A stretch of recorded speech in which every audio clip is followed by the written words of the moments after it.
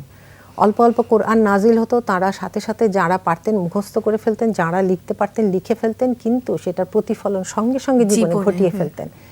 এইটার জন্যই এই কথাটি বলা হয়েছে। আমরা যেহেতু বাংলা ভাষাভাষী, আমরা কিন্তু কম বুঝি।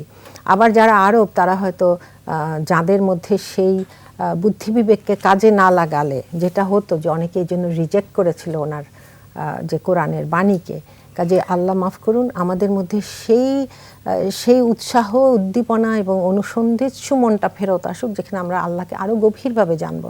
এবং কোরআনের আয়াত একটি বুঝে পড়ার অর্থ হলো কোরআনের সাথে আমার গভীর সম্পর্ক হওয়া, আর কোরআনের সাথে গভীর সম্পর্ক আমাকে নিয়ে যাবে আল্লাহর নৈকট্যে। একদম, সুবহানাল্লাহ, সুবহানাল্লাহ। আর গভীর সম্পর্ক বলতে আসলে যে কোরআনের যিনি একবার আনন্দ পেয়ে যান, তিনি কিন্তু একদম মানে এত বেশি সুন্দর একটি জীবন ব্যবস্থায় তিনি ঢুকে যান, এটি বলার মতো না। তিনি সেটির ওই যে আত্মার সাথে সংযোগ যোগ হয় এবং আস্তে আস্তে আত্মা উপরের দিকে, তাসাউফ বা আমরা আত্মশুদ্ধি যেটিকে বলি, যে উপরের দিকে সেই আত্মা, পরিতৃপ্ত আত্মা তৈরি হয়ে যায়। সেই তৈরিটা দুনিয়াবি বিভিন্ন চাহিদা থেকে সে কিন্তু দূরে থাকতে পারে। এটি রিসেন্টলি আরেকজন দর্শক যুক্ত হয়েছেন। আসসালামু আলাইকুম রাহমাতুল্লাহি ওয়া বারাকাতুহু। ওয়ালাইকুম আসসালাম। আসসালামু আলাইকুম। আমি ইয়ামিন চৌধুরী ইমন বলছি, বন্দরনগরী, চট্টগ্রাম থেকে। উপস্থিত মহাতারিমাকেও আসসালামু আলাইকুম। ওয়ালাইকুম আসসালাম ওয়া রাহমাতুল্লাহ। তো ম্যাডাম, আমি আপনার সাথে জানতে চাচ্ছিলাম আজকের বিষয়ের আলোকে বর্তমান সময়ে দেখা যাচ্ছে যে একটু মানুষের প্রতি মানুষের দায়িত্ববোধ কমে যাচ্ছে, মানবিকতা কমে যাচ্ছে, পাড়া প্রতিবেশীর প্রতি হোক বা যে কোনো কিছু ক্ষেত্রে হোক, দায়িত্ববোধের ব্যাপারটা একটু কমে যাচ্ছে। এর মৌলিক কারণটা কি, যদি একটু সংক্ষেপে জানান খুশি হব। আসসালামু আলাইকুম। ওয়ালাইকুম সালাম। আপনি যে এই প্রশ্নটি করেছেন, এটা আসলে একটি বিশদ ব্যাপার। হ্যাঁ, তারপরে আমি বলবো আমরা চেষ্টা করব। প্রথমত হলো আমাদের আল্লাহর রাসূল যেটা বলেছেন, আত্মীয়তার সম্পর্ক আমরা যাতে রক্ষা করি, সেটা রক্ষা করার অর্থই হলো এটা যে আমরা সুন্দর ব্যবহার করব, তাদের হকগুলো নষ্ট করব না, এবং তাদের মধ্যে যারা অর্থ কষ্টে আছে তাদের সাহায্য করব। এই যে ভিতরে একটি মানুষের জন্য সহমর্মিতা, এই সহমর্মিতাই কিন্তু আমাকে শেখাবে কারোর প্রতি সুন্দর ব্যবহার, সুন্দরভাবে থাকা, সেটা প্রতিবেশী হোক, অন্যান্য মানুষ হোক। এটা হলো এক। এবং এই জিনিসটা তো আছে, তার উপর আমাদের আরেকটি ব্যাপার আছে যে সূরা তাকাসুর যদি পড়ে, আলহাকুমুত তাকাসুর হাত্তা যুরতুমুল মাকাবির, অর্থাৎ মানুষকে বেশি বেশি পাওয়ার প্রতিযোগিতা অন্ধ করে রাখে, মোহান্ধ করে রাখে, যতক্ষণ না আমরা কবরে যাই, অর্থাৎ আমাদের মৃত্যু পর্যন্ত এটা কিন্তু চলছে। তা আমরা এখন এক ধরনের কম্পিটিশনে থাকি, সবসময় তুলনা, বিশেষ করে সামাজিক মাধ্যমে যারা বেশি অ্যাক্টিভ তাদের মধ্যে এই তুলনার স্পৃহাটা আরও বেশি থাকে। এটা কিন্তু মানুষকে আসল যে আমার মনোযোগ থাকার কথা ইবাদতের প্রতি, হ্যাঁ, সেটা থেকে আমি মানে আমার জীবনের প্রতিটি কাজে, মানে নিঃশ্বাসটাও একটা ইবাদত। যখন আমি মনে করব আল্লাহ সুবহানাহু ওয়া তাআলা আমাকে নিঃশ্বাস প্রশ্বাস দিয়েছেন, আমি আরেকটি দিন পেলাম, ভোরবেলা উঠে আমি সালাত আদায় করে বলবো যে আমাকে চোখ খুলতে দিয়েছেন, নিয়ে যেতে পারতেন। দোয়াতে তো তাই বলি, যেখানে এইভাবে চলার কথা আমাদের, সেগুলো চলা হচ্ছে না। আপনি যেটি বলছিলেন যে একেবারে মানে একটা কনজিউমার সোসাইটি বা কমার্শিয়াল চক্রের ভিতর আমরা পড়ে গেছি। জি, তো এটা থেকে কিন্তু আমাদের বের হতে হবে। যেটা তুমি বললে ওটাও আসলেই ঠিকই, যে ঘুম থেকে উঠেই কিন্তু আমাদের প্ল্যান যে অন্য কিছু, আমি কিন্তু ফোকাসটা এই জায়গায় নেই।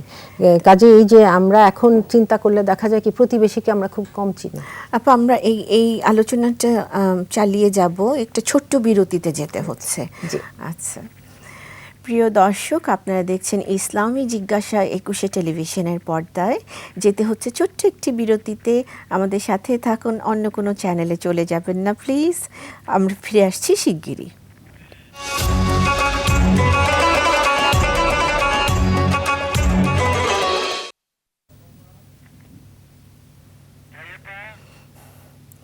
প্রিয় দর্শক, ফিরে এলাম 21 টেলিভিশনের পর্দায়। আপনারা দেখছেন ইসলামী জিজ্ঞাসা, সাথে রয়েছে আমি প্রফেসর ডক্টর সালমা আইনি। আমাদের সাথে একজন দর্শক যুক্ত হয়েছেন, তো তার প্রশ্নটি নিয়ে নিচ্ছি। আসসালামু আলাইকুম। ওয়ালাইকুম সালাম। আমি মামুন রেজা বলছি নওগাঁ থেকে। জি, যে আমার একটি প্রশ্ন, আমি খুব বিপদগ্রস্ত, আমার স্ত্রী অসুস্থ।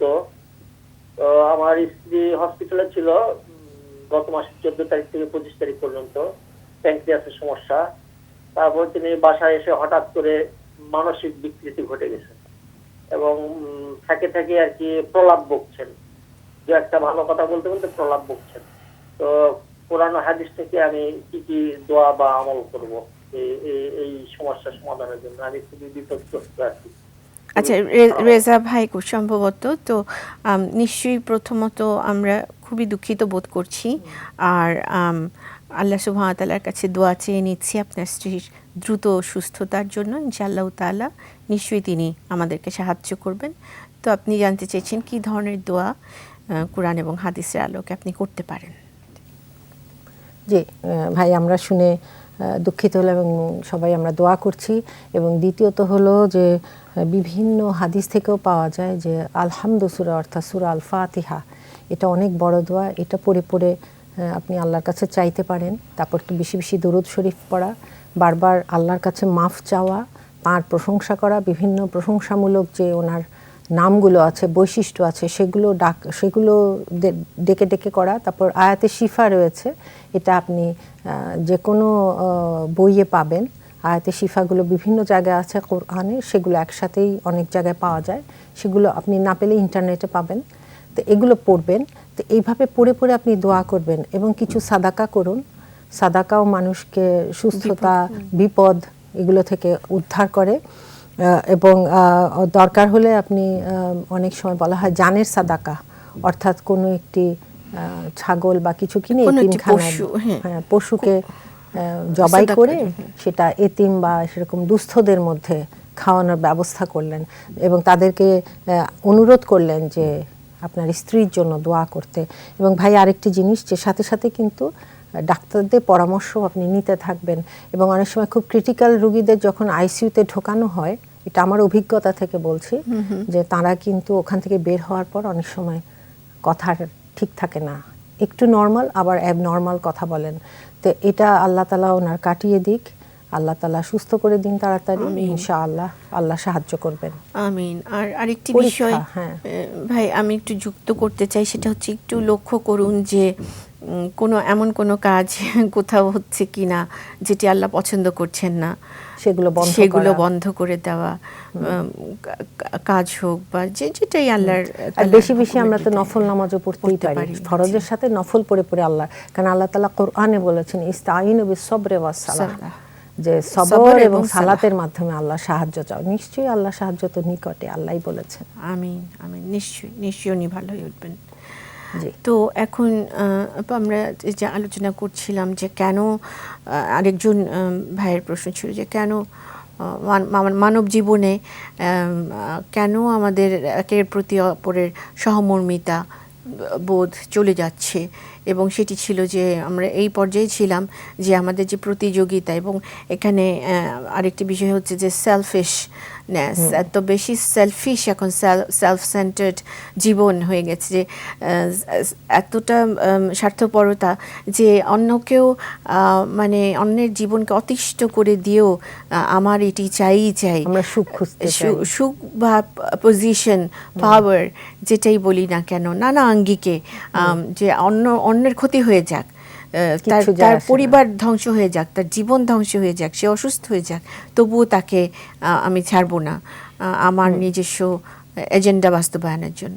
এটিও তো একটি অবশ্যই, এই জন্যই বলছি যে যখন এই যে আমরা এত বেশি প্রতিযোগিতায় যাব বা আমাদের মনটা আচ্ছন্ন করবে দুনিয়াবি কি আমি অর্জন করব এটা নিয়ে, কিন্তু আখিরাতের দিকে এটাকে সংযুক্ত করব না। কারণ দুনিয়া তো আসলে আখিরাতে পুঁজি তৈরি করার জন্য, পুঁজি আমরা সঞ্চয় করব, কিন্তু সেই সঞ্চয় না করে আমি দুনিয়ার পিছনে এমনভাবে ছুটলাম যে শুধু আমার সুখ লাগবে, আমার আসলে সুখ বলতে কিন্তু কিছু নেই, এটা একটি না, আমি সুখ তো বলবো একটি তৃপ্তির ব্যাপার, হ্যাঁ, অন্তরের বরং অন্তরের আত্মার- তৃপ্তিটা আল্লাহর তরফ থেকে আসে। সেটাই আর এটা সুখ। কোটি কোটি টাকা আর নরম বিছানা দিয়েও হবে না, না।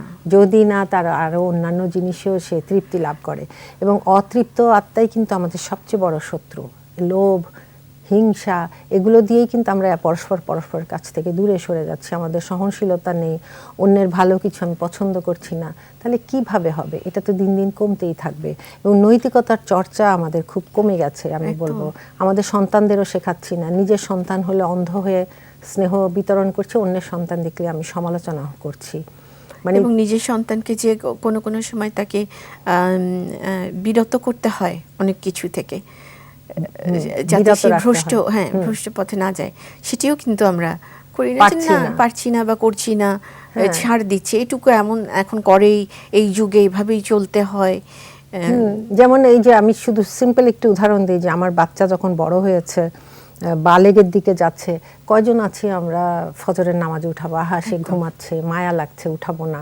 এই যে আল্লাহর হুকুমকে আমি তখন প্রাধান্য দেইনি।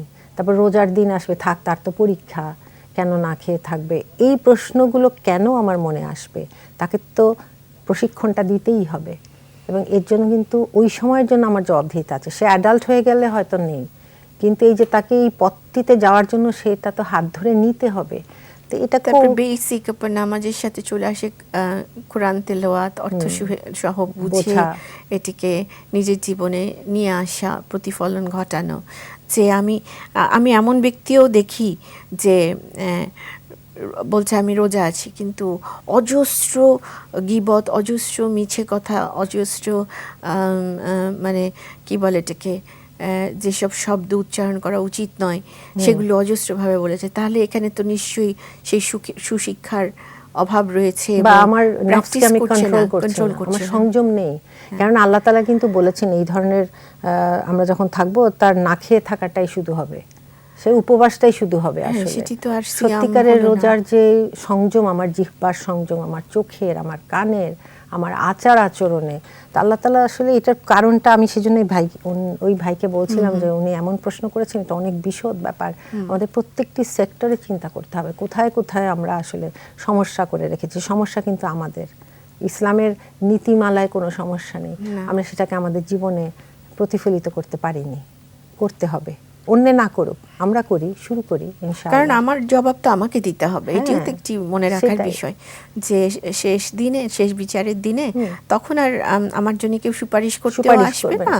আর কেউ বলবে না যে তোমার শাস্তিটা আমি নিয়ে নিচ্ছি, আল্লাহ আপনি ওকে ছেড়ে দেন। আরেকটি জিনিস দেখো, যে প্রত্যেকে যারা সততা নিয়ে থাকতে চায়, শুধু ছোট্ট পরিসরেও যদি হয়, তাকে যেই মূল্য দিতে হয় অনেক সময় তার নাভিশ্বাস ওঠে, একেবারে। কিন্তু এটার মূল্য আসলে আল্লাহর কাছ থেকে পাবে। হ্যাঁ, আর যিনি না বিশ্বাসের জন্য ব্যবস্থা করলেন, তিনিও এর মূল্য আল্লাহ তাআলার কাছ থেকে পাবেন। অবশ্যই। এগুলি সবে, এই যে আমরা মানব জীবন নিয়ে আলাপ করছি আজকে, ইসলাম এবং মানব জীবনে প্রতিটা সেক্টরই কিন্তু এর ভেতরে রয়েছে, অবশ্যই। চলে এসছে। জি। তারপরে যেমন আমাদের জীবনের তো তিনটি, আমরা বলি যে তিনটি সময় দিয়ে আমরা ইউজুয়ালি ভাগ করে থাকি একটি জীবনকালকে: অতীত, বর্তমান, এই যে এই মুহূর্তে আছি, এবং ভবিষ্যৎ।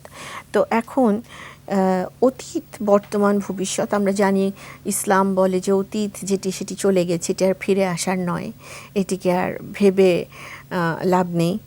আর ভবিষ্যৎ আমরা জানি না, এটি আল্লাহ সুবহানাহু ওয়া তাআলার একটি গায়েবের বিষয়, সেইটি। আর বর্তমানে ইসলাম আসলে আমাদেরকে থাকতে বলে যাতে এই মুহূর্তকে আমি কাজে লাগাতে পারি। এই যে আমরা একটি প্রচেষ্টা চালাচ্ছি একুশে টেলিভিশনের মাধ্যমে, এই মুহূর্তে সেটিও যাতে আল্লাহ তাআলা ইবাদত হিসেবে নেন, কবুল করেন। তো ইসলামের দৃষ্টিভঙ্গি থেকে এই যে তিনটি সময়, এটি কিভাবে আমরা, এটা আসলে ইসলামও খুব সুন্দরভাবে পেশ করে। প্রথম হলো যে অতীত নিয়ে বা অতীতের কষ্ট নিয়ে আমি যাতে পড়ে না থাকি, যাতে আমার বর্তমান আমি আর তখন মোকাবেলা করতে পারছি না।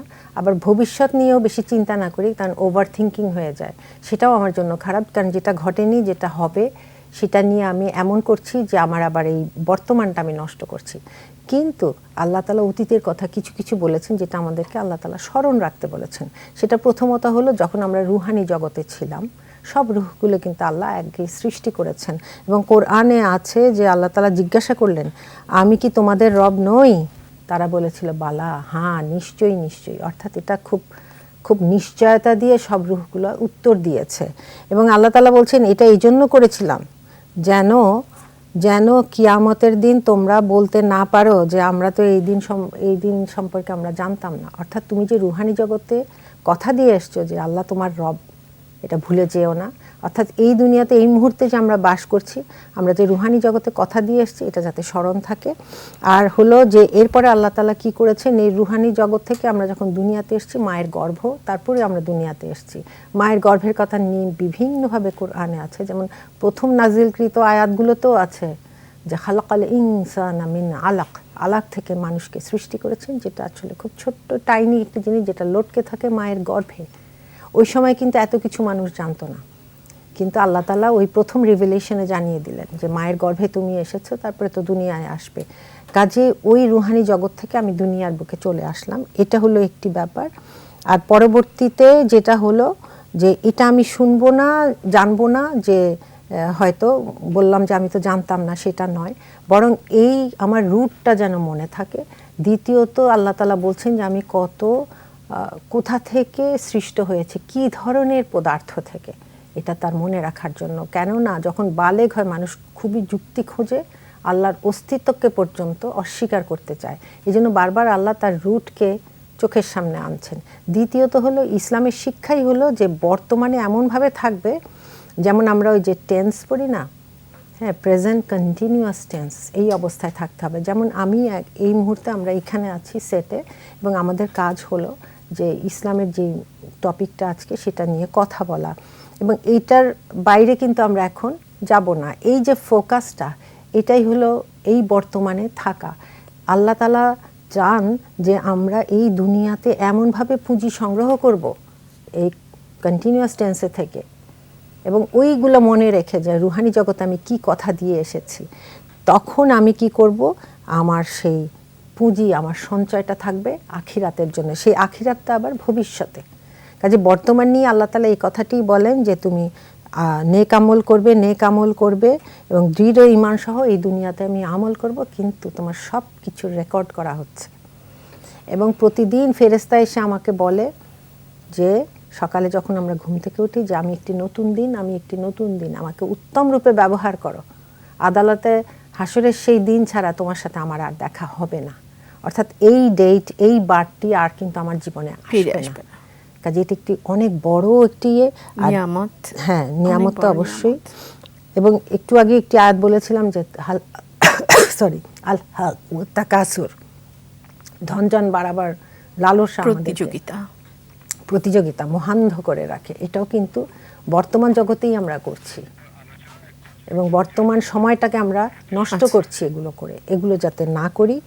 আর ভবিষ্যতের কথা কি বলবো, যে এটাও নিয়ে অনেক আয়াত রয়েছে, এবং আমরা দেখব যে ভবিষ্যতের ব্যাপারে আল্লাহ তাআলা বলছেন সেই চিন্তা করো আজকেই, তুমি ওই দিনের জন্য কি পাঠাচ্ছ। সূরা হাশরে আছে।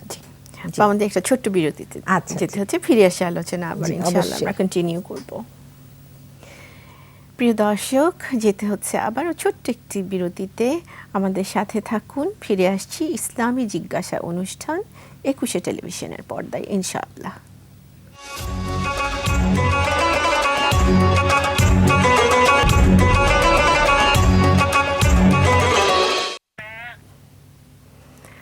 আসসালামু আলাইকুম প্রিয় দর্শক, ফিরে এলাম 21 টেলিভিশনের পর্দায়। আপনারা দেখছেন ইসলামী জিজ্ঞাসা, সাথে রয়েছে আমি সালমাইনি, আর অতিথি হিসেবে আছেন ডক্টর নাসিমা হাসান।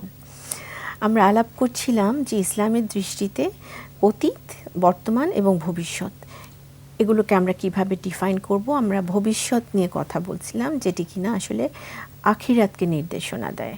ইসলামের দৃষ্টিতে ভবিষ্যৎ বলতে দুনিয়াতে তো ভবিষ্যৎ রয়েছেই, যেটি খুব স্বল্পকালীন, কিন্তু আখিরা হচ্ছে আমাদের ওই দুনিয়াতে চলে যাওয়ার পরে অনন্ত জীবনে যখন আমরা থাকবো ইনশাআল্লাহ তাআলা, এবং ইনশাআল্লাহ আমাদেরকে আল্লাহ তাআলা মাফ করে দিয়ে ভালোভাবেই রাখবেন। তো সেই ভবিষ্যৎ নিয়ে আমাদের কথা চলছিল, আমরা একটু কন্টিনিউ করি। জি, আমরা ওই যে বলছিলাম যে যেই বর্তমানে আছি সেখানে আমরা তাকওয়া অর্জন করব, আমাদের সঞ্চয়টা নিয়ে নিব আদালতে আখিরাতে, যাতে আমরা আল্লাহর জবাবদিহিতা, অবশ্যই আল্লাহর রহমত লাগবে, শুধু আমার আমল দিয়ে আমি পার হতে পারবো না। তো আল্লাহ তাআলা আমাদেরকে স্মরণ করিয়ে দিচ্ছেন ওই আয়াতটি দিয়ে, ইনফিতরে আছে, হে মানুষ কোন জিনিস ধোকায় ফেলে রেখেছে তোমার রাব্বিকাল কারীমের ব্যাপারে। এটা খুবই বিখ্যাত আয়াত, মা গররাকা বিরাব্বিকাল কারীম। এটা এখানেই আল্লাহ সাবধান করছেন, ওইখানে কিন্তু এটা আমরা ভীষণ বিপাকে পড়ব। দেখুন এই জন্যে কোরআনুল করিম বুঝে পড়া, এবং ওই যে একটি প্রশ্ন এসেছিল যে একটি আয়াতকে আমল করা, জ্ঞানের অন্বেষণ করা এবং বুঝে প্রয়োগ, একটি শুধুমাত্র এই যে আয়াতটি এইমাত্র আমরা বলেছি, এই একটি আয়াত যদি আমরা এই মুহূর্ত থেকে জীবনে প্রয়োগ করি তাহলে কিন্তু জীবনের যে কি একটি অভাবনীয় একটি চিত্র হবে, বদলে যাবে, পরিবর্তিত হয়ে যাবে, আল্লাহর বান্দা হওয়ার, আল্লাহর নৈকট্য লাভের। কারণ একটির সাথে আরেকটি মানব জীবন অতি মানে ওতপ্রোতভাবে জড়িত।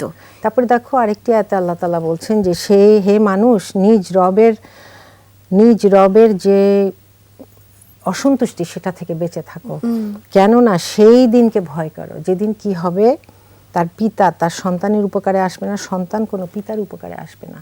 আবার আরেকটি আয়াতে আছে, ওই দিন এমন একটা অবস্থা হবে যে মানুষ তার স্ত্রী পুত্র সন্তানকে বিনিময় হিসাবে দিয়ে দিতে চাইবে। কি ভয়ানক! অথচ আবার যিনি অন্তঃসত্ত্বা তিনি প্রসব করে দিবে ভয়, সেটা তো হলো কিয়ামতের সময়। কিন্তু এই আদালতে আখিরাতে ভয়ে মানুষ যখন দেখবে যে আমি তো হিসাব আমার হচ্ছে না ঠিক মতো, তখন সে দিয়ে দিতে চাইবে বিনিময়, যে স্ত্রী পুত্র কন্যা বা উল্টোটা, বা যে স্ত্রীরাও সন্তানের জন্য আমরা এমন ভাবে করি যে হালাল কামাই করছি না হারাম কামাই করছি, কি খাওয়াচ্ছি কি শিক্ষা দিচ্ছি ভাবি না, এবং তাদের জন্য করাপশন করতেও পিছপা হই না, তারাই কিন্তু আমাকে বিনিময় দিতে চাইবে। এবং তারা আমাদের করাপশন থেকে আবার তারা করাপশন শিখে যাচ্ছে। এবং সেটা নয়, ওখানে আবার জিজ্ঞাসা হবে যে তারা বলবে যে আমাকে করতে বলেছিলাম, আমি কি করতে বলেছিলাম, আমার জন্য কোনো দায়িত্ব নিবে না। কাজে কারো জন্য হয়েও যদি আমি খারাপ কাজ করি, এটা যে কত বড় একটি আমার জন্য ফিতনা হবে সেই দিন, আল্লাহ তাআলা আগেই সাবধান করছেন।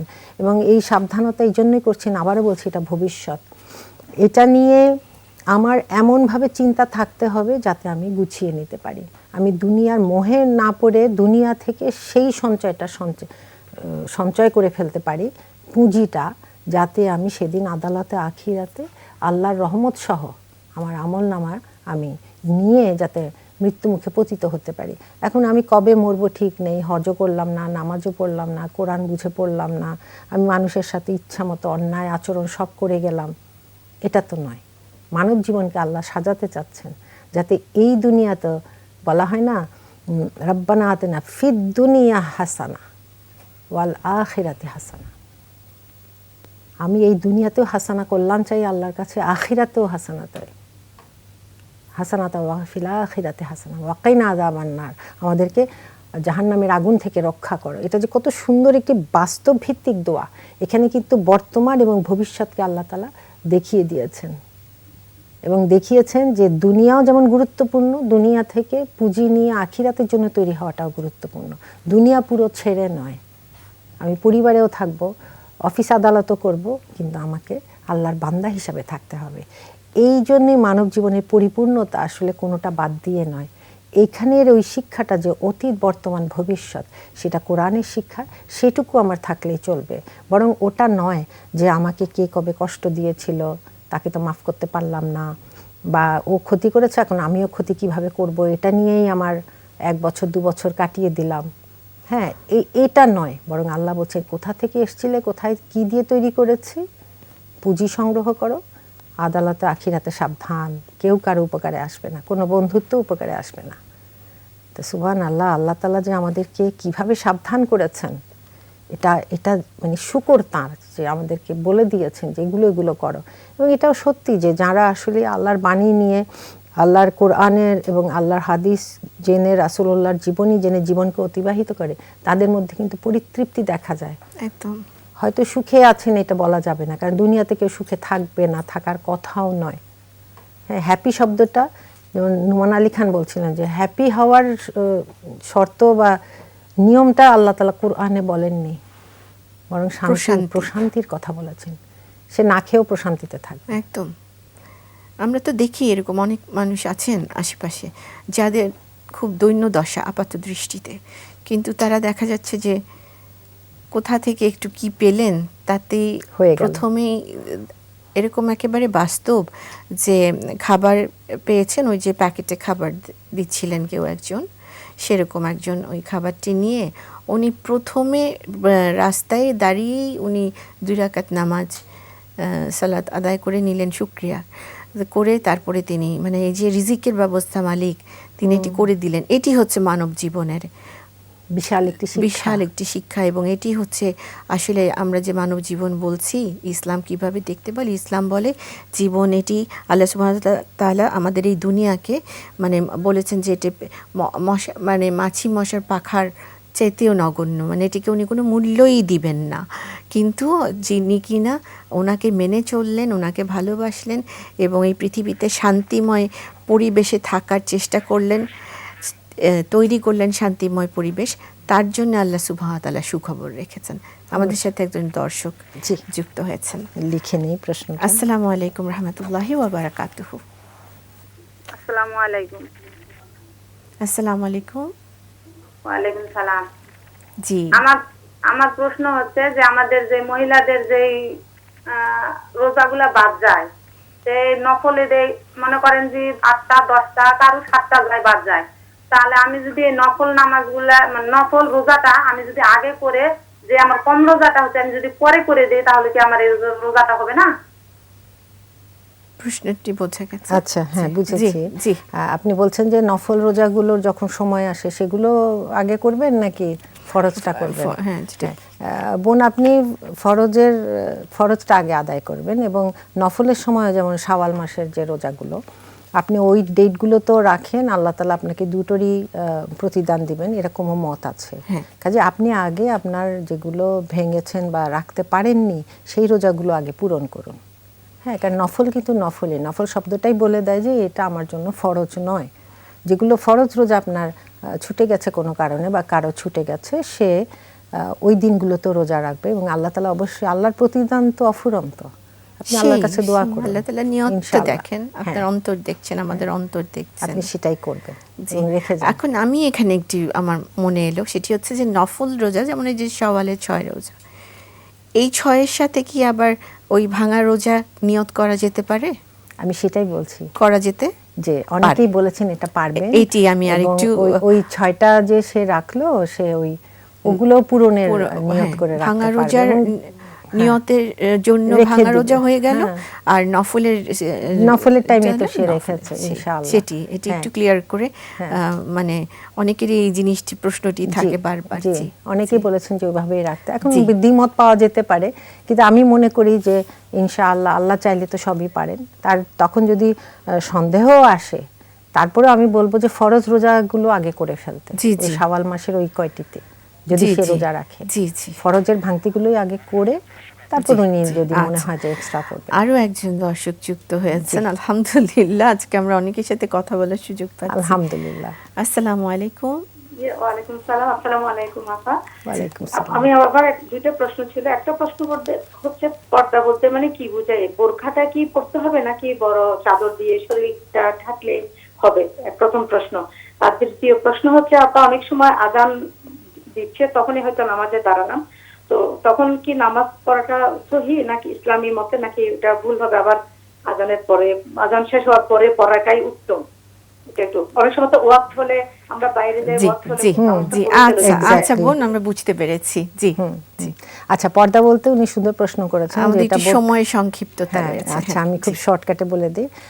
বোন, আপনি যেভাবেই পর্দা করুন, ইসলামের শিক্ষাটা হলো কোরআন এবং হাদিস থেকে আপনার মুখমণ্ডল, হাতের এতটুকু কবজি এবং পায়ের পাতা পর্যন্ত, অ্যাঙ্কেল পর্যন্ত আপনার এমনভাবে ঢাকা থাকবে যে শরীরের অবয়ব বোঝা যাবে না। সেটা আপনার বোরকা হোক, বড় চাদর হোক বা সালোয়ার কামিজ হোক, ঢিলা ঢালা পোশাকের সাথে। ঢিলা ঢালা পোশাক, এটা আপনি পরবেন এবং অবশ্যই সি থ্রু হবে না।